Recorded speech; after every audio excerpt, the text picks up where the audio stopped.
So I want to start with the ultimate question of when did you start drumming? How old were you? How did it come about? I don't really remember the specifics because I was like six or something like that. I think my dad brought home some drums. My dad plays guitar in a band, and he brought some drums home. No, first of all, we had one of those flat electronic drum pads with like the eight circles on it. And I think that's where we started. He just noticed that I took to it quite well. Maybe a couple of years later, then, like he brought home an acoustic kit. It was all set up in the garage. And as a family, like we're all musicians, we used to kind of like jam together. My dad just taught me the basics of drumming, and I think I just kind of went from there. But I never really had the tuition, which I kind of regret now, looking back massively. But it was still cool to start really young, and I think, there's a lot of benefits to that too. That's so lovely. Such a love, like welcoming start, isn't it? The usual story is like, my mum and dad didn't want me to play, or, this and that. And that's just so encouraging. Well, our neighbours didn't want me to play because that was definitely a big thing. And I remember maybe when I was a little bit older, and we were jamming in the garage, full blast, electric guitars, rock, and then the environmental health people came out to take like dB readings in the streets and stuff like that. So they kind of like demanded that we had to put a limit on when we could play, which we were respectful of that anyway. Like we wouldn't be playing late at night or anything silly like that. But I think it was just a few of the neighbors were like, I'm not putting up with this. After that, my dad bought us a Roland electronic kit.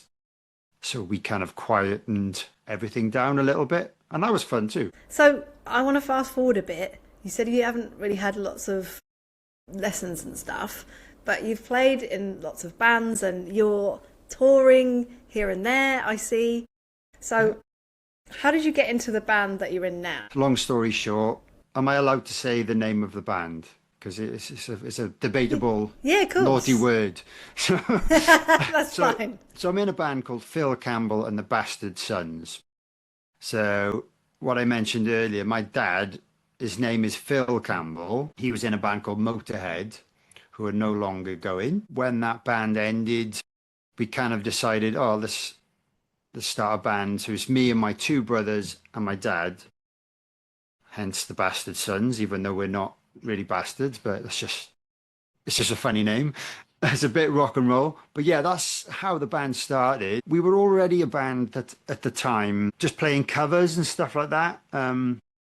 Towards the end of my dad's career with Motorhead, so we were playing shows, but we were called Phil Campbell's All Star Band, which was just a stupid play on the singer's name. The singer was called Neil Starr with two R's like Ringo, which is cool. But then we were like, right, let's take this more serious now. Let's start writing our own material. And one of the guys came up with the Bastard Sons. Our mother hated it. I wasn't a fan of it because I was like, it's definitely going to bite us in our ass, like with regards to like radio and stuff like that. And it still does to this day, because they have to like censor the word sometimes, or they'll replace it with like another word because it's like too controversial to say on the radio. So it definitely doesn't do us any favors. Yeah, we've actually been in this incarnation of the band now for like 10 years. So we've been touring 10 years, three studio albums, one EP, hopefully a new album this year. So we've been keeping busy. So how is it to work with family in that capacity? I have been in bands with like my friends from school and stuff like that, and they haven't been family members. There's definitely something different about it. Musically, I feel we gel really easily. Everyone says like how tight we are as a band, and I think, well, we've just been playing with each other since we were so small with my dad, and influenced by his music, influenced by his playing. Like I don't even feel like we really need to put any effort in to play together in a tight way. It just seems normal to me. Whereas when I've played with other musicians, which are very good musicians, it has been a little bit more difficult to kind of slot in with each other, especially in terms of like rhythm and dynamics and things like that. So yeah, it's something special, definitely. That's from like the musical perspective. From like the personal perspective, Yeah, we have the odd wobbly, but nothing too serious, and it's kind of just, how you might argue with your own, parent, or if you've got a brother or sister or something like that. You have disagreements, squabbles, but it all works out okay in the end. So how does that work? I'm really intrigued in terms of like family dynamic and roles when you are either rehearsing or you're writing. Is there someone who's in charge? Like, is your dad? And how is that with you? I'd like to say we all pitch in a little bit, but with the style of music that we play, it is more guitar based. Like a new song might be introduced as a riff or a couple of riffs, guitar riffs. Normally from my brother Todd, who plays the other lead guitar in the band, or my dad. Probably more Todd, to be honest with you.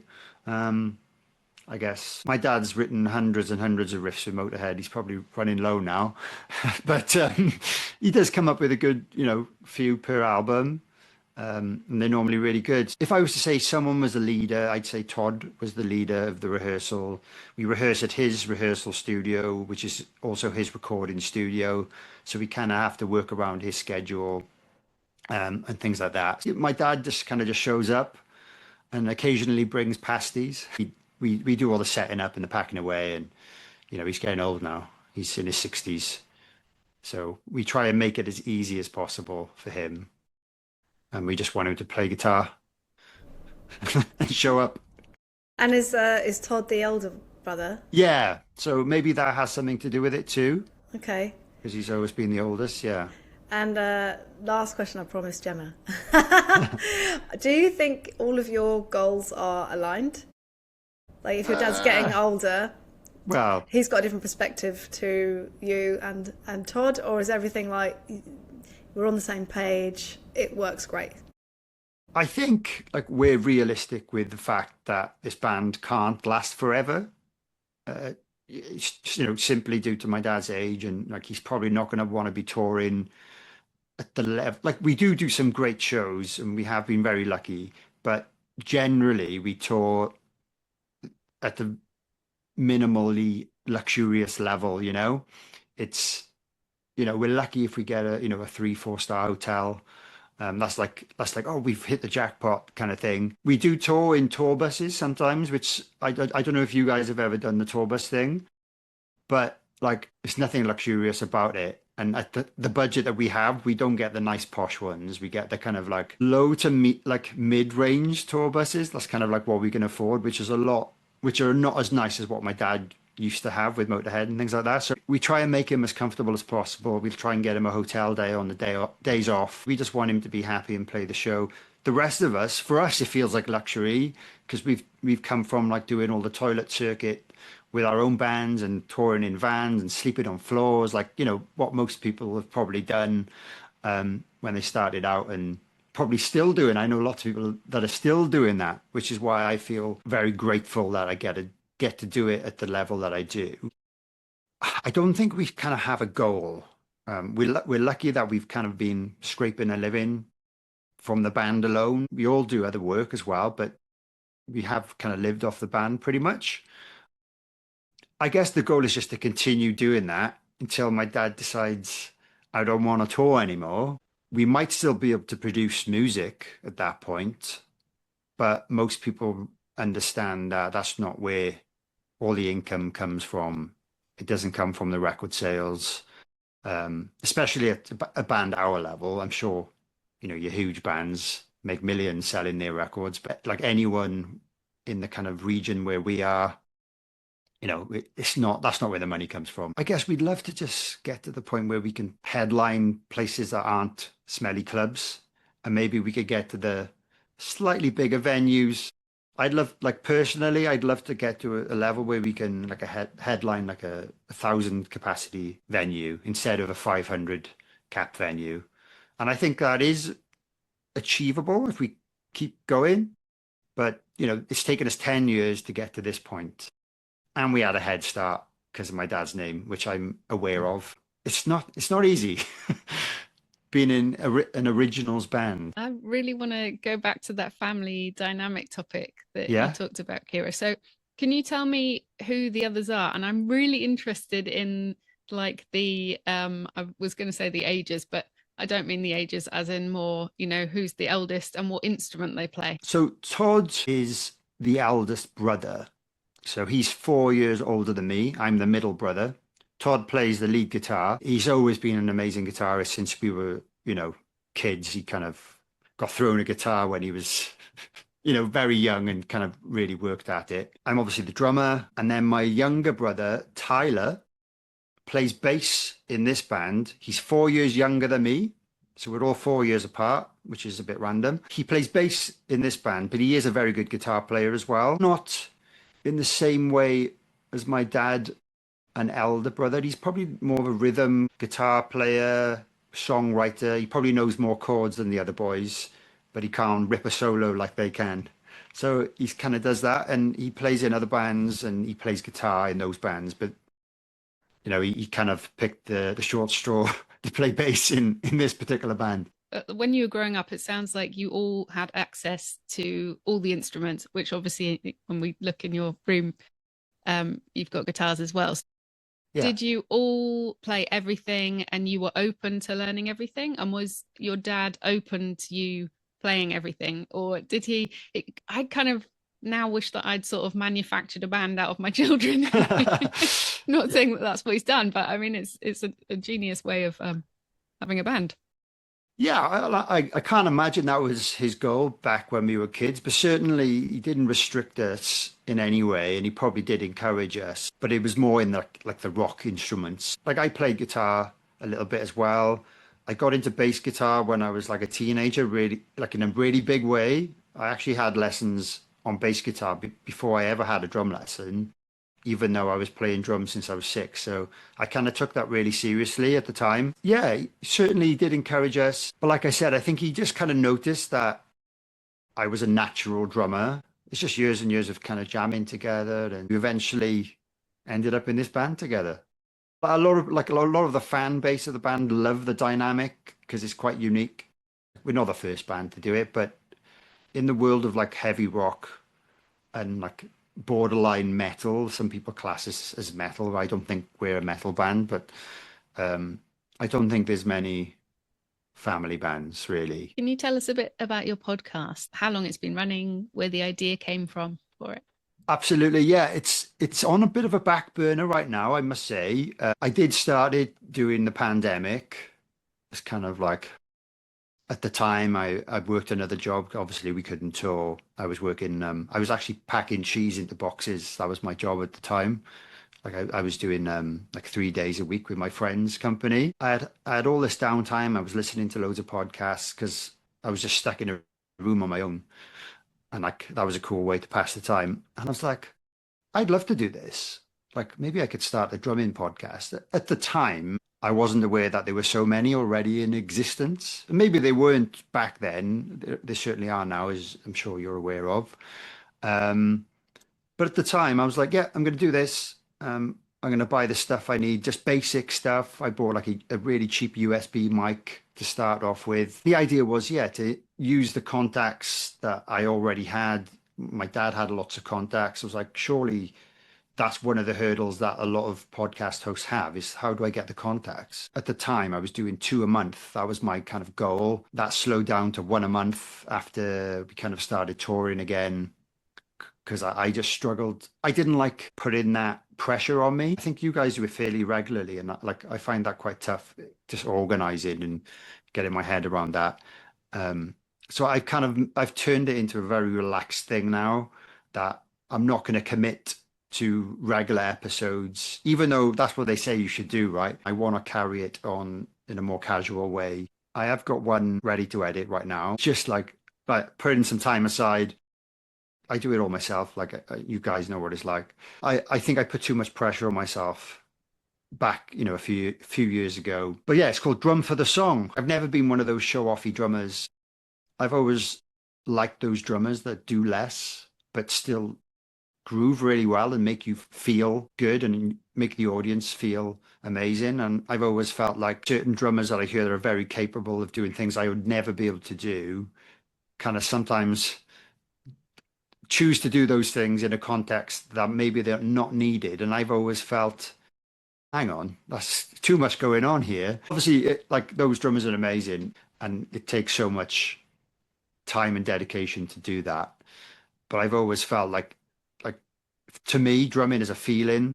If I can get people to nod their head, stomp their feet, mosh or whatever, like it's more about that in my world as well. I guess it depends what kind of music you play, but I've always kind of been in that hard rock world, and it is just about getting people to clap in time and getting people to air drum your parts because they're simple. They can actually air drum them. You can't really air drum to a drummer that's playing a million notes a minute because maybe some drummers can, but people that are not drummers can still go pra boom and things like that.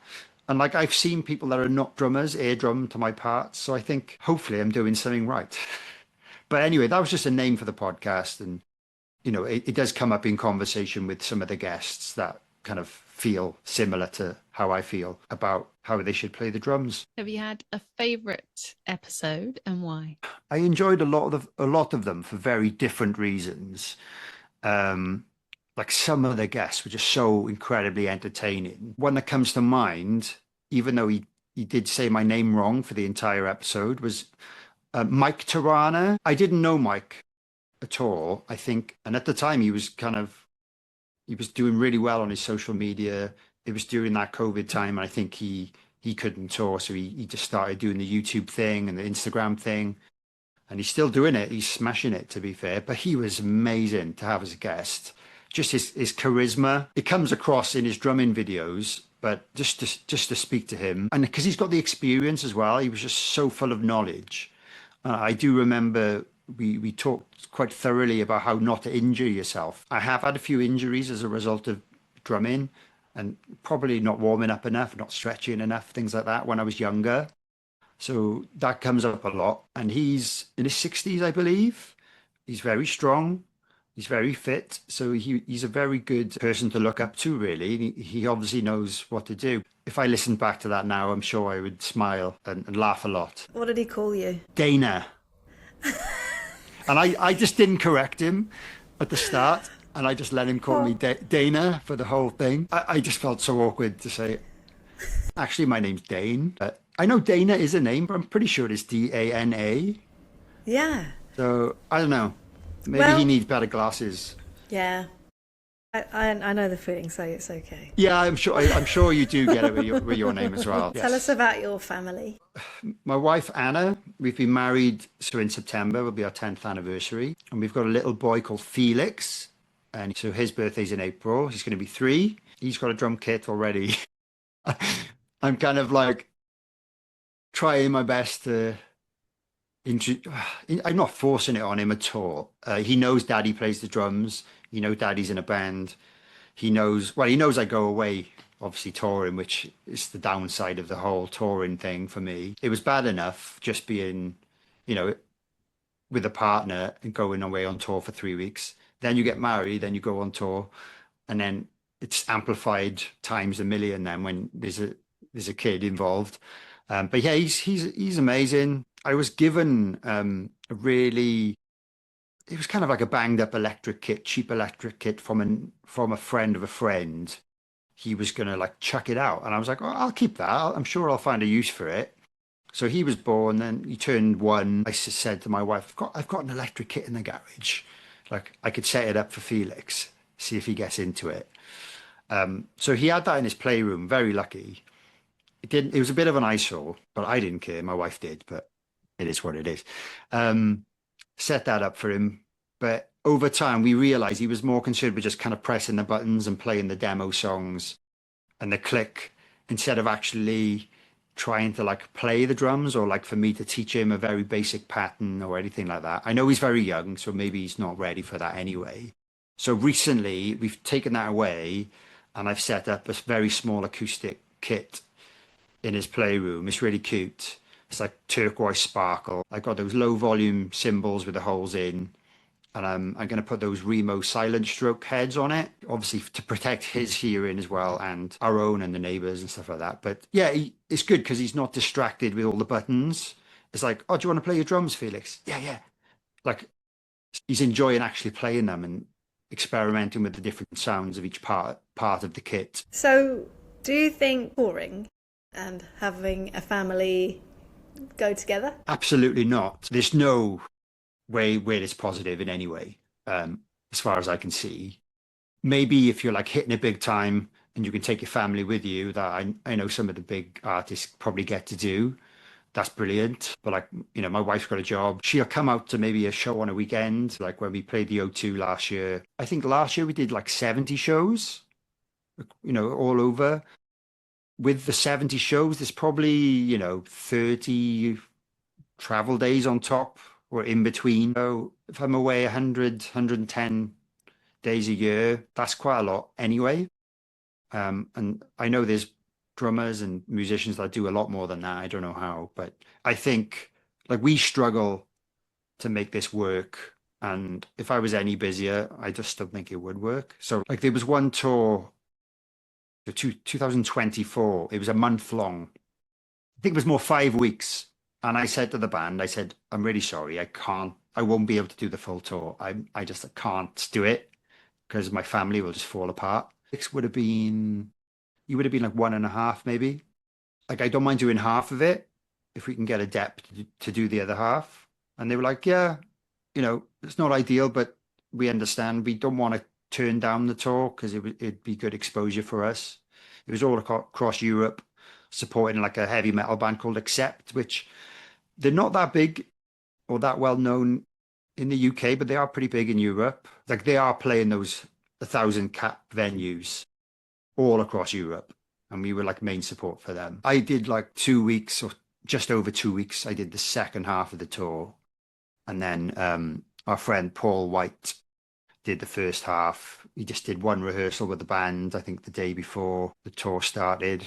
He smashed it, to be fair. I still get like tagged on Instagram from shows that he played with the band. And like people tag me in them. I'm like, I didn't do that show. That's not me on drums. But I guess he's got dark hair and a beard. Maybe people assume we're the same person. But like that was the decision I made for my family.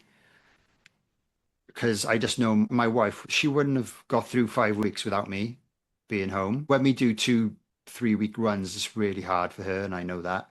It's hard for me, but like she's the one essentially looking after a child on her own completely. She does get a little bit of help from her parents and stuff, but you know, day to day, it's non-stop, isn't it? And if anything like that comes up again, that kind of length, I'll probably look into making that kind of decision again if the band are okay with it. I think this is where the family dynamic helps.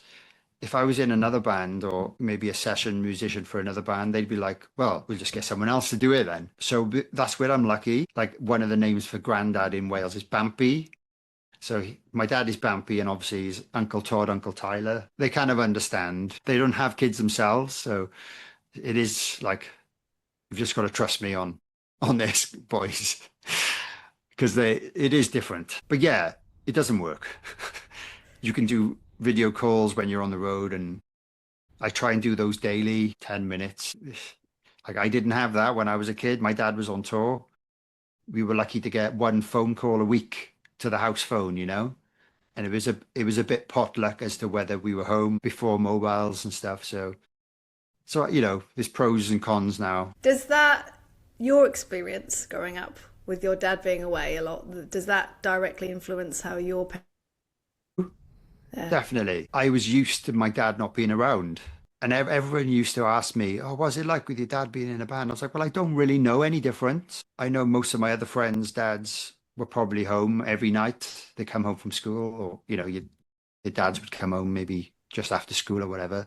In reflection, one of my best friends, his dad died when he was 1. So I'm like, well, at least my dad's alive, even though my dad would go away for like 8 weeks at a time, sometimes 10 weeks at a time. Long, you know, they had a really busy schedule back then. So my mum pretty much brought us up with help from grandparents, normal, I suppose. But yeah, I don't want to do the same thing to Felix. I want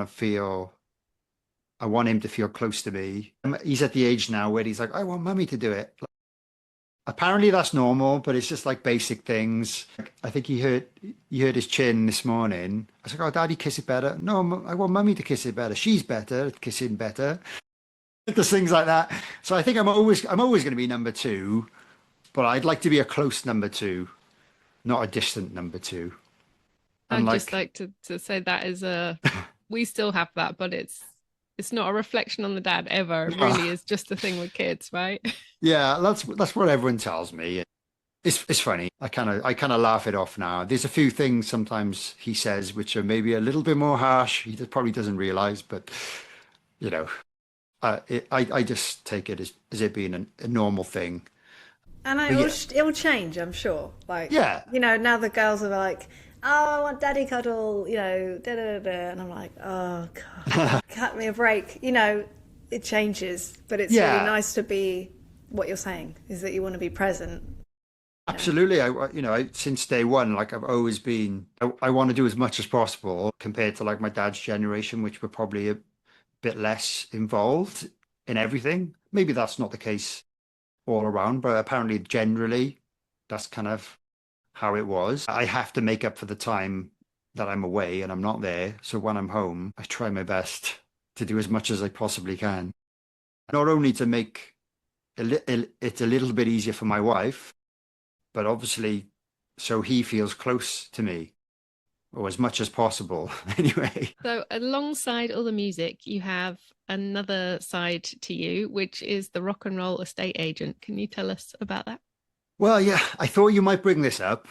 Um, and long story short, I've actually stopped doing that Okay. recently. So it is a recent thing that I've stopped. I still share the odd thing because like my colleagues that I was working with are still doing it and I just want to help them out. But in terms of me working as an estate agent, I've kind of put that on the back burner. And the main reason for stopping that was family. I was touring, I was coming home, and I was kind of doing that on the day. I was trying to do it on the days that my son was in childcare, as much as possible. So I'll try and make all my appointments to be Monday, Tuesday, Wednesdays, but it doesn't always work like that. People need to do things on Saturdays and Sundays, evenings. And like I was trying to advertise myself as being this flexible, personal, freelance, self-employed estate agent. Maybe I kind of give in to other people's schedules more and stick into my own, which negatively impacted the family. And then I'd go on tour, then I'd come back and I'd do all these appointments. And like it is a stressful job. I don't, like for anyone that's worked as an estate agent, but because I was self-employed, I think it adds a lot more stress than if you were like paid a salary to work in, your high street agency, which I'm sure it is a stressful job as well. All my income was relying on things not falling through and people not pulling out. And I was putting so much time and effort into things that would just turn into nothing. I did it for 2 years, 2.5 years, and I decided I want to step away from this, see how I feel, maybe go back into it once Felix starts school, if I feel there is room in my life for it again, because I did enjoy a lot of aspects of it. I'm obviously into property and I found it all interesting. And it's an incredible buzz, if you sell something, um, and you get to meet lots of nice people. You get to meet some horrible people as well. Unfortunately, the company I was working with, like I think they're doing everything right. They're called TA UK, the agency UK. They've got agents all around the country, but it's all about providing a great service, a more personal service than, your high street agencies out there. I've still kept all my social media pages just in case I restart it again in the future. So yeah, the Rock and Roll Estate Agent. A lot of people thought, oh, I really like what you're doing there. It's really unique. I think some people are probably put off by it, but I was like, well, they're the people that I don't really want to work with then. Like there's a niche. And I was thinking, well, anyone that's into rock or metal music, they might be a musician and they know that I exist. Hopefully, they would be like, well, he's obviously the guy I've got to call. But it's just like, all self-employed businesses and jobs, I suppose, is you've got to start somewhere and gradually build up. I actually really liked that you were so vocal about it because I don't know about you, but sometimes I think with the music industry, there's this thing of um, not divulging that actually I have another job to support me or this or that. Do you know what I mean? And I love Yeah, that you were just like, this is it, this is what I'm doing. I think it's quite realistic now.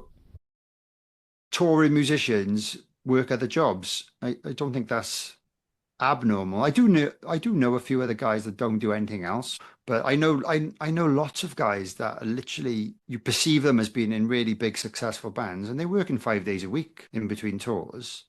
They're maybe a little bit more quiet about it. I thought it would be a flexible job that I could do in between tours. And it was to some extent. It was just a very stressful one. If you're a touring musician and you want other work, you need something that's flexible because most big companies are not going to give someone like you a job that you need 10 weeks a year off or whatever. It just doesn't really work, or you've got to work for yourself. And this was kind of like an in between. It was self-employed essentially, but I did have some support from the company and stuff like that. I had to be vocal about it to get the business and to get people aware of what I was doing. So I tried hard. It was a lot of grinding. So how have your life or drumming goals changed since you've become a dad? I certainly think I had to prioritize. As soon as I became a dad, I was like, right, the priorities are paying the bills, and obviously looking after the family. So I kind of knew, well, like, I'm still going to have to tour. That's going to be pretty much probably all I'm going to have time for in terms for drumming wise. Stupidly, I did decide to start that job as well around the same time as Felix was born, which was, looking back, was probably quite silly, but I was trying to create a future for my family, you know. Up until now, it's only really since I've quit that job that I've started playing again on my own. I had a drum lesson last week, so I thought, New Year, I'm going to start having a few lessons. It's a local drummer called Jiffy Griffiths. I actually went to school with him. He's a few years younger than me, but he's like a well-known teacher in like the Cardiff area. You know, he's incredible. You'd probably love his stuff because he plays like prog stuff, quite flashy, but like ultimately a really great rock drummer.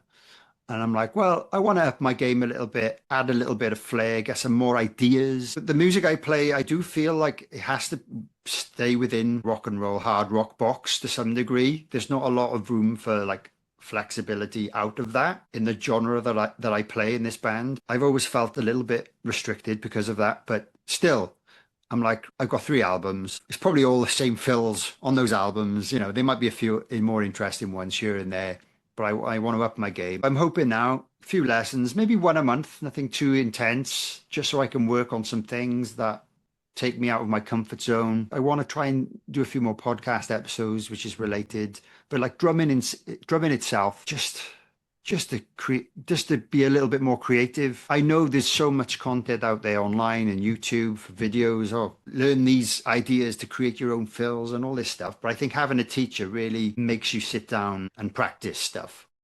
Whereas anything you see on YouTube is kind of like, well, I feel it's a bit like kind of throwaway. You might just forget about it and you might not go back to it. But if someone sends you a PDF or gives you a bit of paper with some notation on, and that's the other thing that I think I mentioned in the episode of my podcast with you, that I'm not a great reader when it comes to like notation and stuff. So I do want to kind of become a little bit more comfortable recognizing that. I can make more sense of your book, for instance, because I bought lots of drum books thinking, oh, that looks good. And then I look at it, I'm like, I'm not confident a reader enough to really go through this. I'm kind of like hoping my teacher can kind of up my game a little bit when it comes to reading, because I've kind of just avoided it for most of my career. And certainly the last 10 years, I've done nothing with regards to reading. It just it's not really needed in my world, in my band. What have you got coming up over the next few months with the band and things? Are you busy? Got stuff planned for the summer? Yeah, a little bit. Our next tour is actually going to be in Australia. We've never been to Australia. That's a big deal for us. So that's in March. It's 5 dates. I think we start in Perth and end up on the East Coast. From what I've been told, it's going to be pretty extreme because you're like flying every day. So you're playing a show, getting up really early, fly into the next city. I think we're hiring backline. I don't actually know how it's going to work yet, but it's going to be a bit strange not using my own kit and stuff like that. We've got sporadic festivals from April onwards then. It's mainly UK and Europe, none that I can remember the names of, but you know, if anyone's really interested, you can find out. Let's go on our website. Before then, really, we've started writing a new album, which is fun, like that creative part of the band before you end up spending 2 years just playing the same songs over and over again live, because that's what I've been doing for the last 2 years or 2.5 years. I don't improvise much live. I like knowing exactly what I'm going to play live. I'm looking forward to, nailing down some drum parts, and hopefully, I think I've left it too late really in terms of the lessons. I should have maybe started a few months ago so I could use some of the stuff he's teaching me on the recordings, but there's still a little bit of time. Like we've not set a date for recording the final drum tracks yet, but I've kind of done all the demos. Like just something that might stand out. That's cool. I don't think I've had much of that on my previous records. It's kind of been like rock drumming 101. Maybe I'm being too harsh on myself, but I think I'd like to have something that I'm more proud of this time around. We'll probably release that album towards the end of the year. Headline tours, then we normally do a headline tour of the UK, then a headline tour of like mainland Europe. We've never like ventured further than that apart from this Australian jaunt. People always nag us to come to America, but it's just not a realistic thing for us because of all the costs and the visas. They're apparently like I think visas for the whole band would probably cost, like, from what I've been told, like 10 grand before you've even bought a flight. We're not at that level where we're going to sell enough tickets to ever make that back. Thank you. Yeah, thank you. You were a bit hard on yourself, but Yeah, maybe. Yeah, I don't know. I gotta be. I know. I've got to be more positive. I think as musicians, we're all kind of critical of ourselves too much. I think at this day and age as well, you're just exposed with the social media stuff. You're just exposed to so many incredible players. And they're kind of like force fed you every day, just scroll it, and it just makes you feel.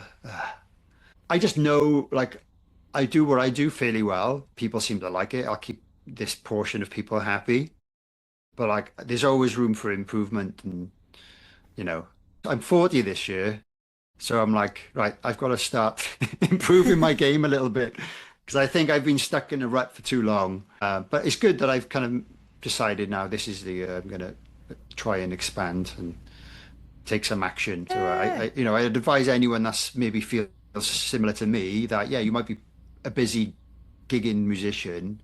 If you feel like you've been playing the same stuff for years, there's always lessons and ways to improve that.